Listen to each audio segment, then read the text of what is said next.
ಕರ್ನಾಟಕ ರಾಜ್ಯದ ಹವಾಮಾನ ಮುನ್ಸೂಚನೆ.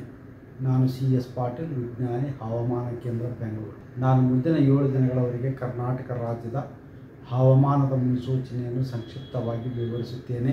ಇಂದು ಕರಾವಳಿ ಜಿಲ್ಲೆಗಳಲ್ಲಿ ವ್ಯಾಪಕವಾಗಿ, ದಕ್ಷಿಣ ಒಳನಾಡಿನ ಜಿಲ್ಲೆಗಳಲ್ಲಿ ಹಲವು ಕಡೆ, ಉತ್ತರ ಒಳನಾಡಿನ ಜಿಲ್ಲೆಗಳಲ್ಲಿ ಒಂದೆರಡು ಕಡೆ ಮಾತ್ರ ಮಳೆಯಾಗಿದೆ. ಪ್ರಮುಖವಾಗಿ ಧರ್ಮಸ್ಥಳ ದಕ್ಷಿಣ ಕನ್ನಡ ಜಿಲ್ಲೆಯಲ್ಲಿ 9 ಸೆಂಟಿಮೀಟರ್, ಕೋಟಾ ಉಡುಪಿ ಜಿಲ್ಲೆಯಲ್ಲಿ 8 ಸೆಂಟಿಮೀಟರ್, ಪುತ್ತೂರು ದಕ್ಷಿಣ ಕನ್ನಡ ಜಿಲ್ಲೆಯಲ್ಲಿ 8 ಸೆಂಟಿಮೀಟರ್ ಮಳೆಯಾಗಿದೆ.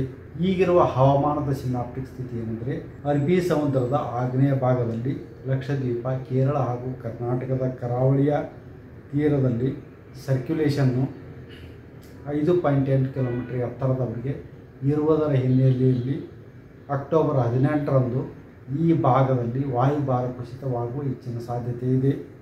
ಇದರ ಪ್ರಭಾವದಿಂದ ಕರಾವಳಿ ಹಾಗೂ ದಕ್ಷಿಣ ಒಳನಾಡಿನ ಜಿಲ್ಲೆಗಳಲ್ಲಿ ಅಕ್ಟೋಬರ್ 17ರಿಂದ ಅಕ್ಟೋಬರ್ 23ರವರೆಗೆ ಹಲವು ಕಡೆ ಮಳೆಯಾಗುವ ಹೆಚ್ಚಿನ ಸಾಧ್ಯತೆ ಇದೆ.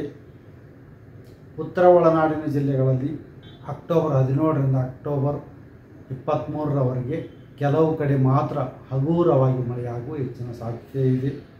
ದಕ್ಷಿಣ ಕನ್ನಡ, ಉಡುಪಿ, ಚಿಕ್ಕಮಗಳೂರು, ಹಾಸನ, ಕೊಡಗು, ಚಾಮರಾಜನಗರ, ಮಂಡ್ಯ ಜಿಲ್ಲೆಗಳ ಕೆಲವು ಕಡೆ ಭಾರೀ ಮಳೆಯಾಗುವ ಸಾಧ್ಯತೆ ಇದ್ದು, ಅಕ್ಟೋಬರ್ 17ರಂದು ಯೆಲ್ಲೋ ಅಲರ್ಟನ್ನು ಘೋಷಿಸಲಾಗಿದೆ. ಬೆಂಗಳೂರಿನಲ್ಲಿ ಅಕ್ಟೋಬರ್ 17ರಿಂದ ಅಕ್ಟೋಬರ್ 23ರವರೆಗೆ ಹಗುರದಿಂದ ಸಾಧಾರಣವಾಗಿ ಮಳೆಯಾಗುವ ಹೆಚ್ಚಿನ ಸಾಧ್ಯತೆ ಇದೆ. If you like this video, ಬೇಗ ಲೈಕ್ ಮಾಡಿ, ಕಾಮೆಂಟ್ ಮಾಡಿ, ಶೇರ್ ಮಾಡಿ ಹಾಗೂ ಯೋಯೋ ಟಿವಿ ಕನ್ನಡವನ್ನು ಸಬ್ಸ್ಕ್ರೈಬ್ ಮಾಡಿ.